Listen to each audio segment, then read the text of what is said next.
Let's head out to the Bud Light guest line. All guests appear on the Bud Light guest line. Bud Light, easy to drink, easy to enjoy. Let's head out, talk to our main man, Ross Tucker. Ross, I'll start out with the news. DeMeco Ryans is going to Texas, the 49ers defensive coordinator. Obviously, it was Saleh before him, Robert Saleh. And what kind of an adjustment is this for a team like the Niners that have veterans, but they're going to have a new coordinator? Yeah, I mean, it's never easy. It's never ideal. But these are also good problems to have. Don't the Niners get even more draft picks because of this? Yeah, they'll get 2 more third-round compensatory picks. That is unbelievable. They've now gotten 8 of them, right? Something like that. Wow. I mean, that is incredible. That is a huge, huge competitive advantage that they keep having minorities in a position to excel and to get these big jobs like Rand Carthon, DeMeco Ryans. They deserve a lot of credit for that,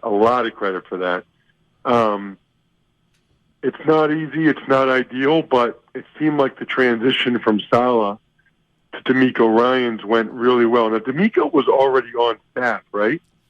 Yes. So what's interesting this time is it seems like they're talking to a lot of people that are not already on staff. That doesn't mean that they won't promote from within, but it sort of makes it seem like they don't really have that guy that they want to promote from within necessarily. Ross, let's talk about we can call it what it was, a beatdown Sunday. And I've told the listeners and Steiny before Brock got hurt, I feel like the Eagles sent a message. They dominated both sides of the line. Can you share with us your biggest takeaway from that game that I didn't see it going the way that it did? Yeah, so first of all, did you guys see me on TV at all? Yeah, I did. Yeah, we gave you a thumbs up. Yep. Because I was on the Niners sideline pretty much the whole game. I always do that because there's less people on the away team sideline and because I try to get as much TV time as I can. That's like my look at you. thing. He knows where the cameras are. By the way, this needs to be said. I don't know how much people have talked about it. That Christian McCaffrey touchdown run was one of the sickest runs I've ever seen. I mean, I was right there, guys. He hurdled a safety, and as he landed, he teleported himself laterally and made another safety miss. Then he bounced off a linebacker and a D tackle and stayed on his feet to run in for a touchdown.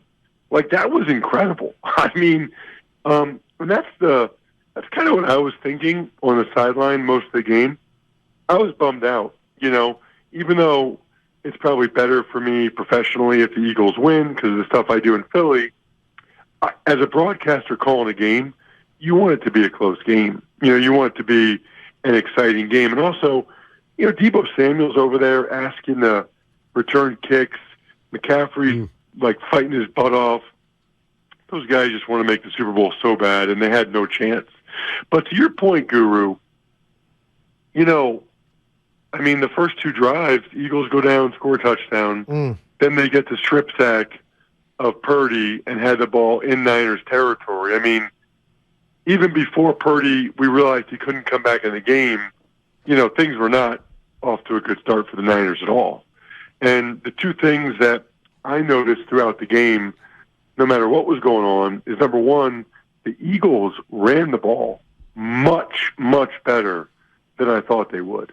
Early in the game, I thought, wow, this Niners run defense is legit. There's nothing there. But the Eagles' O-line is just so good. I've watched the tape of the game. I mean, they were murdering the poor Kinlaw kid. I mean, they were murdering those guys a little bit. They were beating them up front. And then even the first drive of the second half for the Niners, I don't really know why they came out throwing. They're down 21-7, but they come out throwing with Josh Johnson. And I told you guys this last week that the Niners had to play with a lead. They're just not built for obvious passing situations, one-on-one drop back. and they were just getting beat across the board. I mean, Hargraves beating Aaron Banks, and Ndamukong Suh is beating Buford. Is it Buford or Burford? Burford. Yeah, Burford, yeah. I mean, those guys just couldn't hold up against the Eagles' D-line, which is, I mean, the Eagles legitimately, and I think you guys saw this, they legitimately have the best O-line and D-line in the league. I mean, that's really, really hard to do because they won 31-7, and Hurts didn't even play well. I mean, Hurts had a bad game.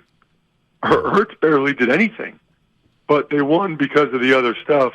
The other thing I think that needs to be said, because I'm as bummed as anyone that the quarterbacks got hurt, because that second half was just like stupid then at that point. But it's not like those were fluke injuries. Like the Eagles caused those injuries. The Eagles forced those injuries by killing the quarterbacks, you know? And part of it was, like, why does Kyle twice in the first two series have a tight end blocking Hassan Reddick? I mean, Hassan Reddick might be the best defensive player in the league. You know, I know Bosa is going to win the award, but you look at a lot of the numbers and the metrics, Reddick had an unbelievable year.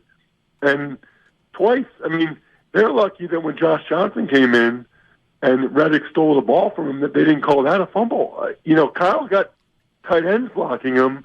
That's on him. Yeah. Ross Tucker joining us on 95.7 The Game on the Bud Light guest line. Just a couple quickies, Ross. We know you're going to you got to hit it, but Purdy's now out, UCL tear. The hope is August 1st he can get back in it, but there's no guarantees. Obviously, Trey Lance is going to be healthy in a couple months, but who knows what a lot of talk about. Let's start sniffing around Tom Brady. What are your thoughts? Yeah, unless he's willing to do it for not very much money, I don't think I would do it. Now, let me say this. I definitely would not do it if Purdy were healthy. Definitely would not. Because I like the idea of Purdy and Trey Lance competing for that spot. You got the young, talented guy, the young guy that's kind of proven he can do it in Purdy, and they're both so inexpensive comparatively. That's a real advantage for a team like that, as opposed to Brady. I mean, he's not doing it for less than 25. He probably wants more than that, but I don't think he's doing it for less than 25. So it's a lot of money. The other thing is, like, Brady can't move at all. And you guys know I played with him 05 and 06. I love Tom Brady. I love that he keeps playing. It makes me more relevant. It makes my daughters like me for another school year each year because they can tell all the boys that their daddy was teammates with Tom Brady. Like, I told them I don't need him to play 10 more years, just 10 more. Just get me through high school with those girls, and that's all I need. But he can't really run the bootlegs, which Kyle likes to run. He can do the play action, but he just wasn't that great this year. I wouldn't do it. I wouldn't. I'm sure they'll have those conversations. Let me ask you guys this, in all sincerity. Let's say Purdy did not get hurt. Let's say he played the whole game. What do you guys think the score of that game would have been, and what do most Niners fans think? I'm going to go first, Ross, and I said it on my couch to myself. I said the Eagles are playing around with fire because this game, to me, it should have already been over.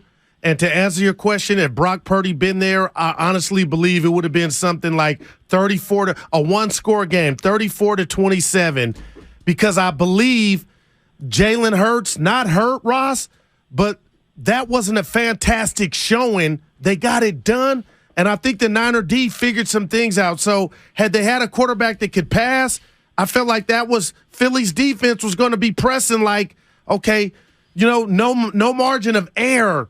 And I hate we were robbed of that, but 34-27 Philly. I have 31-17, something like that. I thought there were enough signs early. I thought there were enough signs early that it was trouble brewing for the 49ers. Well, and not only that, though, Josh Johnson, I mean, he did some okay things in the first half, and it was 7-7.